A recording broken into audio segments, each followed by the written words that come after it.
Supreme কোর্টের এই রায়ের ফলে কেউই আর এখন থেকে অ্যাসাইলাম পাবে না। এই বিগত 1-2 বছরে ল কিন্তু অনেক ডেভেলপ হয়ে গিয়েছে আগের থেকে, যে এখন যে আগে যে একটা রিল্যাক্স ছিল যে না সম্পূর্ণ যে স্টেটমেন্টের উপরেই অ্যাসাইলাম গ্রান্ট করবে সেটা নয়। যারা কিনা অ্যাসাইলাম ফাইল করে লয়ারদের খুব অ্যালার্ট থাকতে হয়।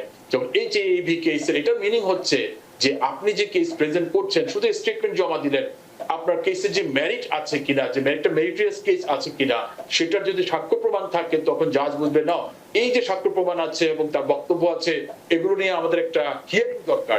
অনেকেই একটু মানে সতর্কতার জন্য আপনার কাছে প্রশ্নটি করতে চাই যে অনেকেই ধারণা করছেন বা মনে করছেন যে সুপ্রিম কোর্টের এই রায়ের ফলে কেউই আর এখন থেকে অ্যাসাইলাম পাবে না, এই ধারণাটা কতটুকু সঠিক বা কতটা মিথ্যে? সেটাই বলছিলাম যে এই সুপ্রিম কোর্টের রায়ের মাধ্যমে একটি মিশ্র প্রতিক্রিয়া চলে গিয়েছে মানুষের মাঝে, কিন্তু এটা ক্লিয়ার থাকতে হবে যারা অ্যাসাইলাম সিকার, যারা আমেরিকার বাহির থেকে রিকোয়েস্ট করবে ল্যান্ডে অথবা সিতে, তাদেরকে চাইলে বর্ডার অফিসার না করতে পারে এবং নিবে না যে সেটাও না, চাইলে সরকার চাইলে কিছু লোকজনকে তারা অনুমতি দিতেও পারে। কিন্তু যারা অলরেডি আমেরিকা প্রবেশ করে গিয়েছে অথবা 1 ইঞ্চি যদি জায়গার মধ্যেও যদি কেউ পা রেখে দেয় তখন কিন্তু তাকে আইন অনুযায়ী না করতে পারবে না। তখন যদি বর্ডার গার্ড অ্যাপ্রিহেন্ড করে তাকে প্রপার প্রসেস করবে এবং তাকে ইমিগ্রেশন জাজের কাছে পাঠাবে এবং প্রক্রিয়ার মধ্যে সে চাইলে জাজের কাছে অ্যাসাইলাম সিক করতে পারবে। এবং যারা এদেশে ভিজিটর ভিসা অথবা অন্য কোনো প্রক্রিয়ায় আমেরিকা অবস্থান করছে অ্যাফার্মেটিভ অ্যাপ্লিকেশনও তারা ফাইল করতে পারবে, সেক্ষেত্রে কোনো বাধা নিষেধ নেই এখন বলা যায়। তো এক্ষেত্রে বর্তমানে যারা অ্যাসাইলাম আবেদন করতে ইচ্ছুক, যারা এরকম মানে চিন্তা করছেন বা ইচ্ছা প্রকাশ করছেন, সেই সকল ব্যক্তিদের কি ধরনের প্রমাণ, নথিপত্র, আইনি প্রস্তুতি এগুলোর উপর কি আগের থেকে বেশি গুরুত্ব দিতে হবে, নাকি যেরকম অ্যাজ ইউজুয়াল চলছিল সেভাবে যেগুলো দরকার, বা কি ধরনের নথি তাদেরকে উপস্থাপন করতে হবে, পেশ করতে হবে?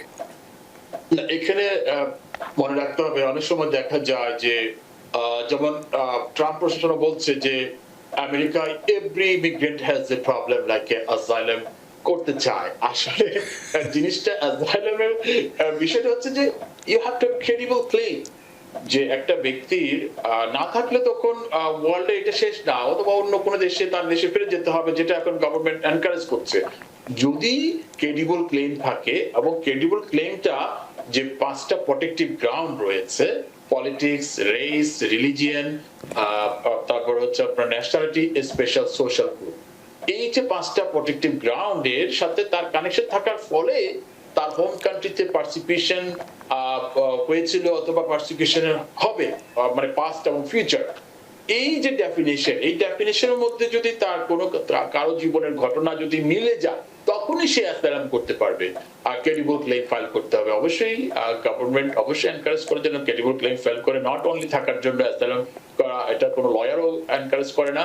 আর এই অ্যাসাইলাম ফাইল করলে অবশ্যই বর্তমান যে আপনার যাচাই বাছাই প্রক্রিয়া, অবশ্যই তাকে কিন্তু প্রপার প্রমাণপত্র তারা এক্সপেক্ট করে, কারণ এই বিগত 1-2 বছরে ল কিন্তু অনেক ডেভেলপ হয়ে গিয়েছে আগের থেকে, যে এখন যে আগে যে একটা রিল্যাক্স ছিল যে না সম্পূর্ণ যে স্টেটমেন্টের উপরেই অ্যাসাইলাম গ্রান্ট করবে সেটা নয়। এখন থেকে প্রতিটা ওয়ার্ড যে বলবে একটা অ্যাপ্লিক্যান্ট, সেই ওয়ার্ডের সাথে রিলেভেন্ট যা যা ডকুমেন্ট এক্সপেক্ট করা যায় রিজনেবলি, সেই ডকুমেন্ট, সেই প্রমাণপত্র কিন্তু সাবমিট করতে হবে। বিশেষ করে আপনার অ্যাসাইলাম প্রক্রিয়া যারা কোর্টে রয়েছে, ইমিগ্রেশন কোর্টে, সেই কোর্টের মধ্যে কিন্তু যেটা আমরা এখন দেখি মাস্টার হিয়ারিং, আগে যেমন একটা রিল্যাক্স ছিল যে মাস্টার হিয়ারিং এ শুধু অ্যাসাইলাম ফর্ম থাকলেই চলতো, জাজরা খুব রিল্যাক্স ছিল যে সাথে সাথে একটা ফাইনাল ডেট দিয়ে দিত এবং ফাইনাল ডেটের 30 দিন আগে ডকুমেন্ট জমা দিলেই কিন্তু জিনিসগুলো নিয়ে আর কোনো কোশ্চেন থাকতো না। কিন্তু এখন কিন্তু সম্পূর্ণ পরিবর্তিত পরিস্থিতি।